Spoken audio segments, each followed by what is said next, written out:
my biggest issue upon reflection has really just been the editing.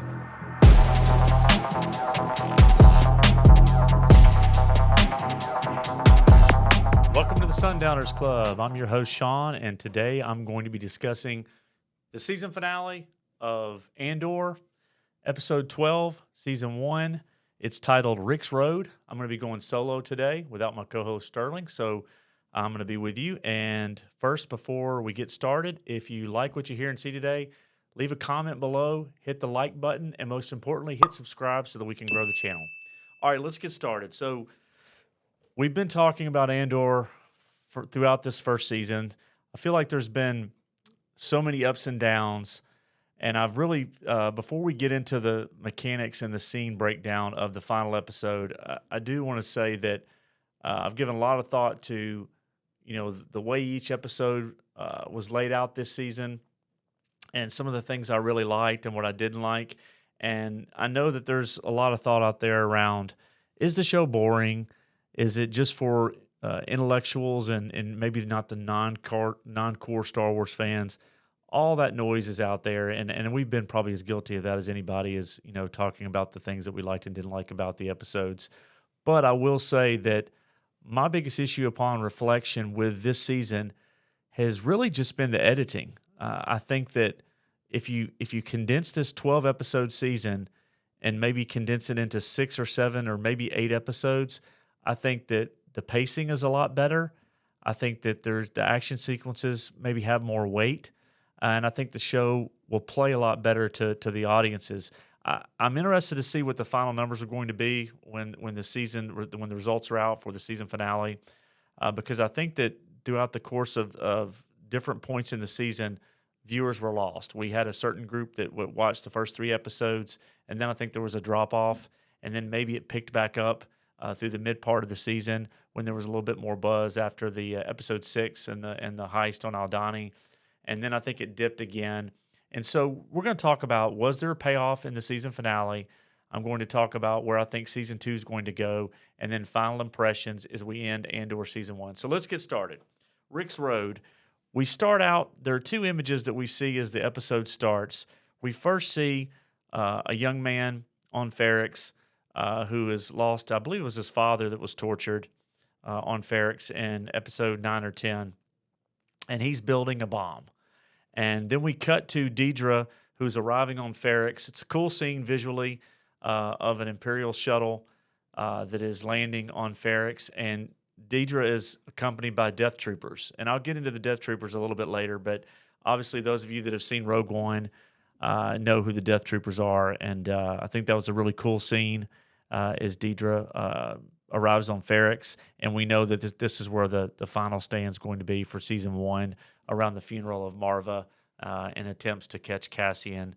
And there are those on the Rebel side that maybe want Cassian dead, and then there are those on the ISB Imperial side, the Empire, that want Cassian alive so that they can catch Axis. So that's where the show starts. And right away, my first thought about the young boy building the bomb was, and I don't think it's any secret that they made these episodes this season of Andor trying to cater to an older audience. Obviously, I don't think you want kids watching an episode or a show where it shows a young kid building a bomb with all the things that, the geopolitical issues that a lot of countries are facing right now, the issues in this country that people are facing around mass shootings and crimes and things like that, terrorist activities and things around the world. I don't know about you, but this is obviously a scene that just proves the point that this was not a show for young kids. And I think that's important because that's a big chunk of an audience, a potential audience that you're losing on Disney Plus. And we've talked about in earlier episodes that this always felt like a show that maybe should not be on Disney Plus, that it should be on HBO or some other streaming platform, the way that the show dealt with more adult themes and showed some of the violence that maybe you haven't seen in Star Wars before. So not making a judgment on their creative decisions to show the kid making the bomb, but I think it just shows you that to me, that's an elimination, a squeezing out of a potential audience for the show. So probably a conscious choice that Lucasfilm made and that Tony Gilroy made that was approved by Kathleen Kennedy. we'll see in the final numbers. You spend over $180 million on a show. You need all the audience you can get. So we'll see if that ended up being the right decision in the long run, especially with all the changes that are going on at Disney. So, we get past that scene where the young boy's building the bomb, and we see Cassian arriving on Ferrix, and we see other characters arriving on Ferrix as well. Cyril with Sergeant Mosk. We also see Cinta and Vel are on Ferrix, and we see Luthen arriving. So everybody's converging on this funeral.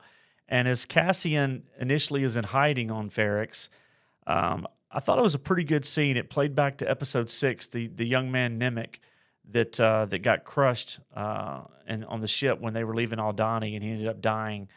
And I thought it was a really good scene. He's speaking, and Cassian is hearing his voice, and what he says is, remember this: freedom is a pure idea. Tyranny requires constant effort. It breaks. It leaks. It's brittle. Authority is the mask of fear. One single thing will break the siege. Remember this. Try. And so I thought that was a cool scene. It played back to a character that I thought we were probably going to see more of, but then he dies. And so Cassian is remembering what this whole journey's all about and his place within it. And so they're laying the groundwork for the essence of what the rebellion's all about, at least in Cassian's mind. I thought that was a good scene. There was a little bit of a payoff there. And Cassian's then reunited with Brasso, who we talked about last week with the B unit droid, and he obviously is getting him up to speed on trying to help him maneuver to get Bix out of her containment, that she's being held captive, and so they're working in the kind of the underground tunnels on Ferrix, and so we see a little bit of that. Then we cut to a scene with Mon Mothma, in the episode where she is basically setting her husband Perrin up by accusing him of gambling, and she even makes a call back to The Last Jedi about, well, why don't you just go to Canto Bight and gamble? And she does this knowing that the driver for her shuttle is a spy and is reporting back to the ISB. And so she's setting Perrin up in case anything comes up about her finances. And so I thought that was a really cool scene. She's starting to do the things that Luthen talked about earlier in the season about doing what you have to do for the rebellion, things that you don't always like. But so we see that from her, and I thought that was a pretty cool scene. We also see in Ferrix that as Brasso is walking around and Cinta and Vel are moving around, we've got spies.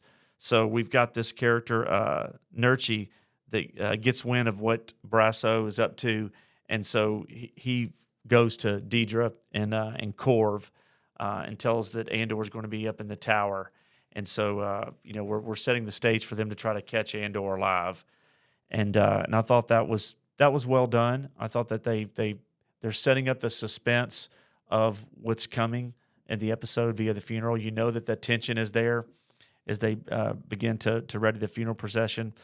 And then we have there's a mention when we're back on Coruscant, which was a little frustrating, and is one of the issues this season. Even though I talk about that they had too many episodes, I think that the editing was the single biggest issue for me in the season. If I had to point out one thing, it wasn't the writing, it wasn't the acting, it wasn't the casting, it wasn't the cinematography, the direction.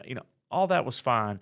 The editing was the biggest issue, but I think if they were going to spend time like they did in the prison system in the bottom third of the season with Kino and the other characters, Melshi and Andor, they should have at least shown us when they talk about Anton Krieger and the siege on Spellhouse, they talked about this 4 or 5 times building towards it. We even saw a hologram of Anton Krieger.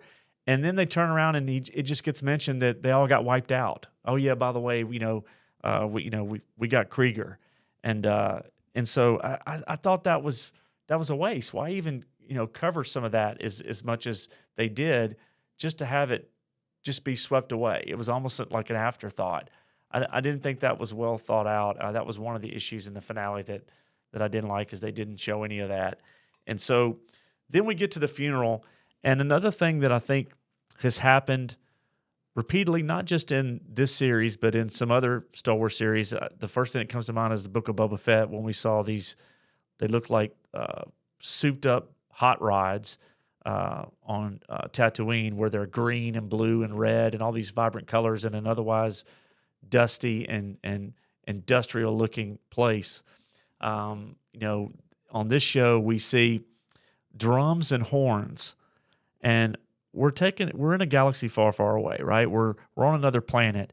And I thought, okay, if you're going to have horn sounds and drum sounds, can you spend just a little bit of time changing the devices that they're using, where it doesn't really look like a drum, or it looks like something that's more high tech, or something that would be in a galaxy far, far away? It's literally a drum, and they're literally got horns. And the other thing that I've seen, and not just this show, but in Obi-Wan as well, is the blasters look like regular guns. So, I don't know whether it's just lack of spending the money on that, or they're just moving too fast to be able to spend the time on those attention to details. But that takes me out of the episodes. I don't know about you guys, but a little frustrating when I see that. It was like, what's going on here? But so they set up the drums and the horns, and they start the funeral procession. And as the parade gets underway, we see the Imperial forces are scrambling to block them because they don't know exactly what's going on, and the crowds are gathering. And so that suspense is starting to build. And we see Deidre thinking she's going to catch Cassian, but by the time she gets to the tower, Cassian is gone, and he's making his way to go get Bix.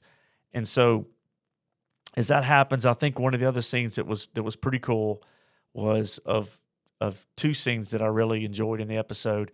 Was we see a hologram of Marva as they get to a stopping point. They're being blocked by the Empire, and the situation is tense. And then the B unit displays a large hologram of Marva, and she gives a speech, about basically, of how she had one regret in her life, that she was asleep too long, and that it would be to wake up to the Empire's tightening grip. Darkness is like rust. And then she says to everyone with a final rallying cry, "Fight the Empire." And as that happens, the Empire is trying to stop the hologram. They knock the B unit over. And as this is going on, you start to see a riot. And as the riot happens, obviously the character, I think it was Pac, that I talked about, his son building the bomb. He takes the bomb out, tosses it in the crowd. It blows up, and then it detonates a bunch of Imperial devices that end up blowing up. So it becomes a huge explosion. You don't know how many people are dead, but it's mass chaos. At that point, the stormtroopers are firing. They're firing from up top on the rooftops, and it's complete chaos. And now we've got an all-out assault and violent riot that's going on Ferrix, the beginnings of the real rebellion. And as that's happening, one of the funny scenes was that Cyril sees Deidre, and Deidre, let me go back to the Death Troopers for a minute. She arrives on Ferrix, but by the time she's out on the street, she's really got no protection. She gets hit, knocked down, and the mob starts to take her. Where are the Death Troopers? I don't know. So she's completely unprotected, and as she's going to get drug away and potentially killed or taken hostage, Cyril shows up, puts a gun in her back, and acts like he's part of the mob, but he gets her into a building, into what's amounts to a storage closet. And it's a very strange scene. Cyril, I don't know if they set Cyril up to be this creepy stalker all season, and that's really the character that he has become, but it's very strange. It's awkward, and you think they're going to kiss. You think these two people are meant to be together. She's scared. She's frightened, but then she realizes that he saved her. And so it's a very awkward moment, a little creepy. The creepy closet scene with Cyril. I think every scene Cyril's had this whole season's been creepy. Maybe that's the way they wrote him. But so I thought that was humoring to see her facial reaction to Cyril, because Deidre does a great job acting. The actress that plays Deidre has done a great job all season long. She's probably my second favorite in the season, next to Luthen. But then we get back to Cassian, and he's gotten Bix and Brasso, and they've gotten out past all the fighting, and they've made it to a salvage yard, pegless salvage yard, and Cassian puts them on the ship to get off planet, and you see that there's still damage that's been done. to Bix, and she says Cassian will come back. He'll find us. And Cassian knows that she's still suffering and says, "I'll find you." And but Cassian leaves, and he says goodbye to the B unit. And we see after that happens, we see Luthen on his speeder riding back out to his ship. And as Luthen shows up, he realizes something's amiss on his ship. He turns around, and it's Cassian. And so for the first time this episode, somebody has actually seen Cassian that is trying to find him, and he's faced with Luthen. Nobody else in the episode came close to Cassian. It didn't seem like there was any risk they were going to not escape with Bix. It didn't seem like there was any risk for Brasso. Didn't seem like there was any risk for Cinta, although Cinta did stab one of the Imperial spies. But other than Cinta, Val wasn't threatened. Luthen wasn't threatened. They all made their way out. So it didn't seem like there was a lot of drama around these characters getting out of this tense scene. That's one of the issues I had when the fighting broke out was, where was the imminent danger? You didn't feel that. Everybody just kind of made their way out, and as the chaos ensued. So Cassian's standing there, and he knows what Luthen has tried to do. And Cassian says, "You came to kill me." And Luthen tells him, "You don't make it easy." And Cassian says, I will now. And he's laid the blaster down. And so he gives Luthen the option, kill me or take me with you. And so Luthen, stares at him and then smiles. And obviously he knows Andor is much more valuable alive than dead. And he's much more valuable to this cause. And based on what he's just seen happen, the beginning of the rebellion. And so, the show cuts out and fades to black with Luthen and Andor now together and the beginnings of the rebellion. And if you stay through the credits run for about two or 3 minutes. Then you see a mid-credit scene. And we go back to the payoff of what's happened in the prison when Andor and Kino and Melshi and all the rest of the prisoners were making these devices and these parts that we speculated were for the Death Star. Well, we see that they were indeed parts for the Death Star. The Death Star is being assembled. The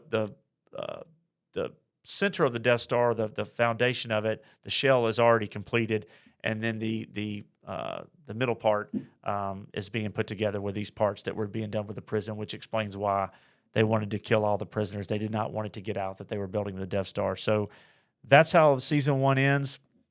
Final thoughts. I have mixed emotions about Andor. I think you can find videos all over YouTube where people love it, they cater to it, and that's great. I could see that. I wouldn't argue with anybody that loves the show, especially if they're Star Wars fans. I applaud them for that. I don't agree with people that maybe hate it or say that it's awful. I don't think that's the case either. I think the show has its moments. I think that there was just too much supposition going on, and I really think when I really digest the whole season, I think the biggest issue was in the editing. I think they should have condensed this show down. I don't know. They definitely did not need 12 episodes. And I hate to say that because when something's really good, I usually want a lot more of it from a show. So I think that it was just too much talking, not enough action. Some of the fight scenes, battle scenes did not have the payoff. It's like they spent all this time building up, and then the payoffs were very minor and brief. And I think with what we've seen online with the budget of $15 million per episode for a total of $180 million to make this show, I just think that we'll see the final numbers, but the audience wasn't there. And I think that when you don't have kids able to watch Star Wars content, that limits your audience.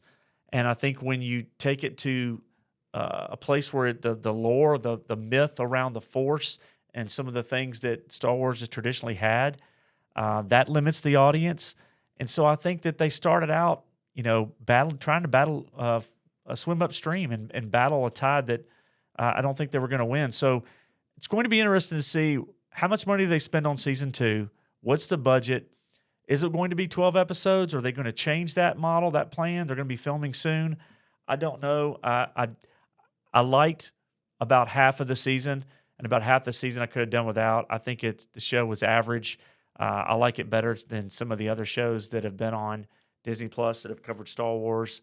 I would rate it obviously below Mandalorian, and I would rate it above Obi-Wan and above Book of Boba Fett. So I don't think it's a bad show. I think it's worth watching if you enjoy science fiction, spy thrillers. You might enjoy it if you're a Star Wars fan. But that's where I fall. I think the show was average at best. It had its moments, and it also had some issues. Not a perfect show by any means. Hope you guys enjoyed season 1. And if you've stuck along with us for the ride, we will obviously cover all Star Wars content. And when season 2 arrives, we'll be here to cover it. Remember, if you like what you saw and heard today, leave a comment below. Let me know what you think. Hit the like button. And most importantly, hit subscribe so that we can grow the channel. And TCB.